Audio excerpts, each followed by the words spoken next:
my pleasure to welcome all our viewers around the globe and across North America to Platform Media International PMI. My name is Joe Ehizode. Welcome to the program.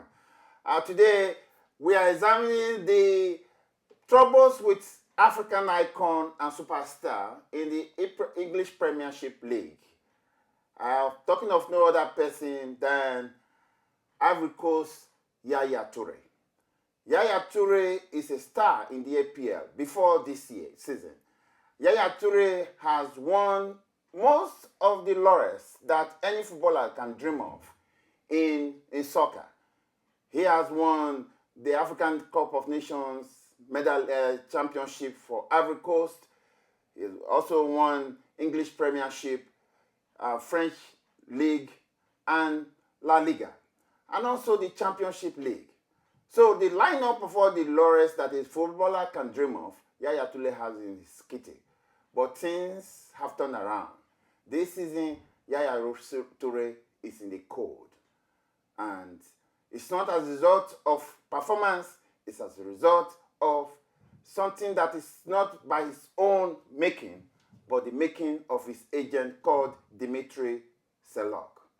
Let me welcome my friend and my colleague to the studio, Opone Oyemabo. Welcome to the program. Thank you for having me. Opone, we're taking a break from the English Premiership this season. Let's look at the troubles with African superstar Yaya Toure.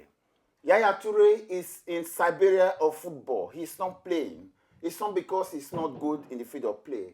It's because of the construction of his agent, Ukrainian-born Dimitri Selok. Dimitri Selok has made a lot of allegations against the coach of Man City, Pep Guardiola. And as a matter of fact, as I'm speaking to you, he made one damaging comment today that all the laurels that Pep Guardiola has been assumed to win, it's not because of his tactical prowess. It's because of the player he had in Barcelona, in Messi. He's saying that even his grandfather can be a coach of Barcelona and win the UEFA Championship. And as a result, Pep Guardiola has vowed that except Selok apologizes to Man City, apologizes to the player of Man City, that's the end of the road for Yaya Toure in Man City. Opponent, it is important that we talk about this. You played soccer as a professional in Nigeria and Malaysia before you retired. Is this the right thing to happen to a player? Is this the right... There are many questions to ask. Why has the player's agent become so prominent in the life of players these days? First and foremost, I want to thank you for having me once more in the studio. Before I say anything, I want to regret and go back when Son Olise was hired in Nigeria. You said Olise is stubborn. Now, Amadou is the head of the technical committee. Are they going to work together? How is it going to work? And I said something. I said, no matter how stubborn Olise is, he has a boss. Amadou is his boss. He's answerable to him. So his stubbornness goes away or it's not going to last. So coming to Yaya Toure matter. Yaya Toure is a player. Pep Guardiola is the coach, right? In a team, if whatever anything that happens, it goes to the coach first. Not the player goes to the coach first. So it's for the coach to decide who plays and who does not play. But the problem I'm having here, when an agent is outside, that some doesn't know anything about football and start making gestures, insulting coaches, officials in a club, it's a problem for your player. But even if Yaya Toure has to go to a different club, it's going to be another problem because people are watching, and it's not good for his player. Opponent, you know that the former coach of Manchester United, Alex Ferguson, does not want to meet eye to eye with agents. As much as he hated them, but you know this is a new setup or a new era or kind of angle to of player, coach, and club relationship. Before, the agents are supposed to be at the background. They are ahead of but not seen. But these days, agents are in the forefront, agitating for players to play, agitating for which club to sell, and they do it openly, and they want to be recognized. They want to be seen. Does that augur well for the players and soccer? Will I say it all goes with players and soccer? That I cannot really define. But what is happening here now? If I say for any player to be signed, you need an agent. Now the agents knowing that they are the link between the players and the clubs, they have a say. You can't buy a player without going through an agent. That is why you're seeing all the uproar. All agents are all over the place making gestures, saying things they're not supposed to say. And as we know, because of the strict FIFA rules, you can hardly do anything to agents. Just like football FAs, you can hardly do anything to them because FIFA rules say you cannot interfere in football matters. So that is a big problem I think FIFA football governing body have to look into. But I should think that the agents have, or responsibility should stop at the point where the players have been signed to play to play for any club. And I should, my take is that these agents should not be interfering. Interference in their relation, the coaches and player relationship, in coaches and players and club relationship. The agent should not be seen at that at all. I And agree. I agree with you. But what I'm trying to say, FIFA need to come in and set the rules and give the distinction and separate where the agent's power, where it stops. At what point he doesn't have to say anything again. I agree with you what you are saying, but what I'm saying, FIFA need to come in because if FIFA doesn't come in, they'll continue to do it. You can't do anything about it.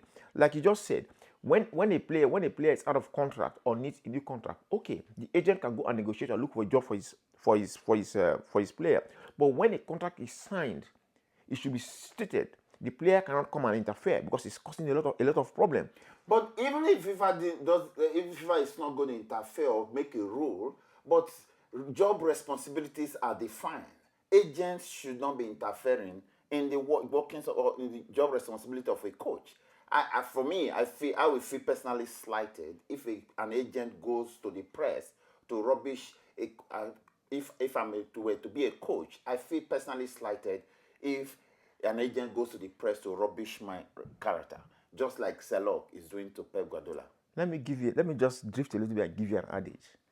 It is said that pure animal reflex cannot be predicted with any accuracy, but cowardice and courage are often definable in terms of direction taken. It is only when these agents do stupid things like this you can know where they are going to. That is what is happening. Yes, we don't want the agents to interfere. But as I say, unless FIFA states that, they'll continue to do it. The club cannot say he cannot say this. The managers and club cannot say, agents cannot say this. FIFA need to come and set the rules straight. I think FIFA interfering will be an overkill. But again, if an agent begin to be a loose cannon, is putting the player's career in jeopardy, just like Yaya Toure is suffering right now. No, I agree with you, but what I see, you got to understand the politics of the game too. Don't just look at just the technical aspect of no. You got to understand the politics of the game, because if FIFA doesn't interfere and the club decides to take action against the agents, what happened? The agents goes to FIFA, and you got to understand this agent team was seriously created by FIFA. It was FIFA idea that irrespective of where you come from, you must have an agent. So it was a FIFA idea. Let's go back and look at the Bosman ruling. Before in football, when even if your contract is over, if you finish your contract is over, if you have to leave club A to club B, club A wants a sign-on fee, a transfer fee from B for him to go.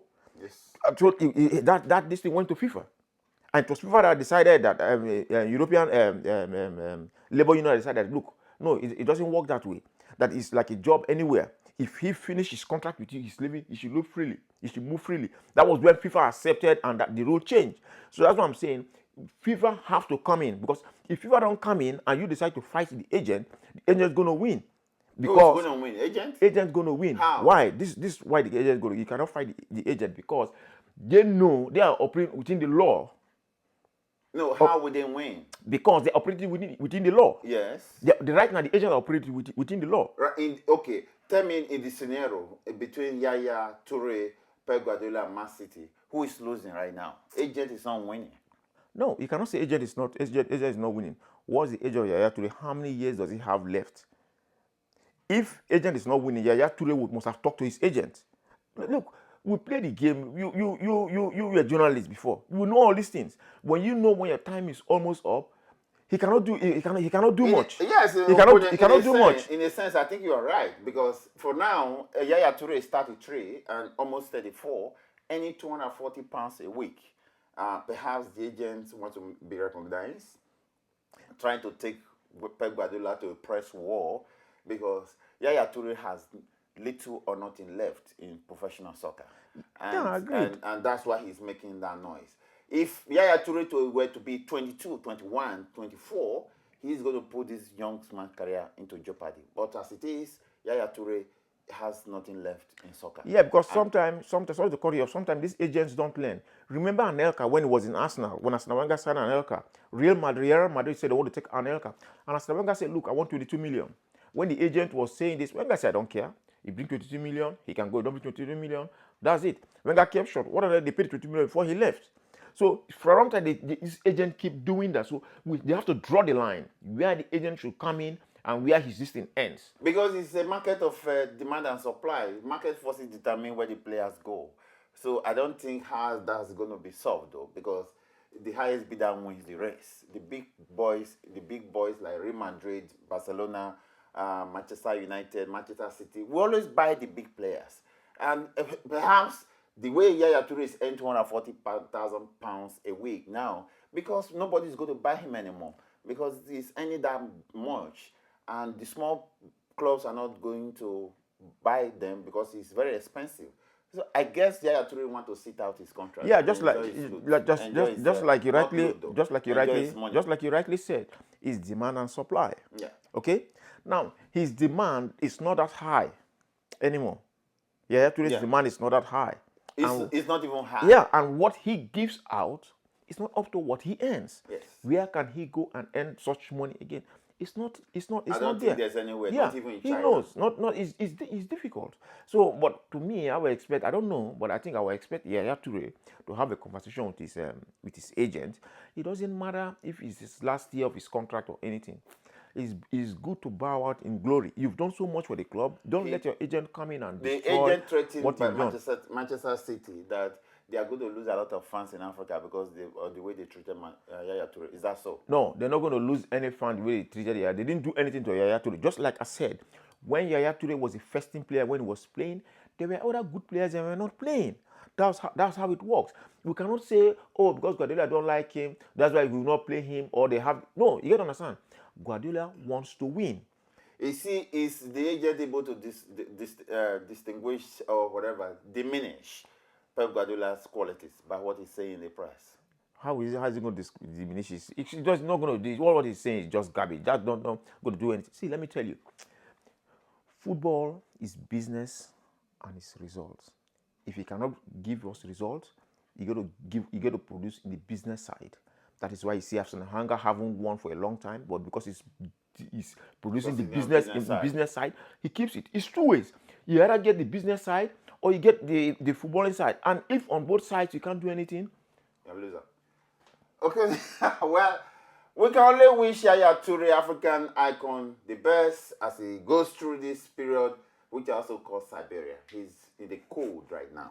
And his agent is not helping matters. And Pep Guardiola, being who he is not bending at all. And if you look at the triangle of crisis, who is the loser right now? It's going to be Yaya Toure. Well, but he's earning 240,000 pounds per week. Is that the way to lose? No, the 240,000 pounds was what he signed before Pep Guardiola comes.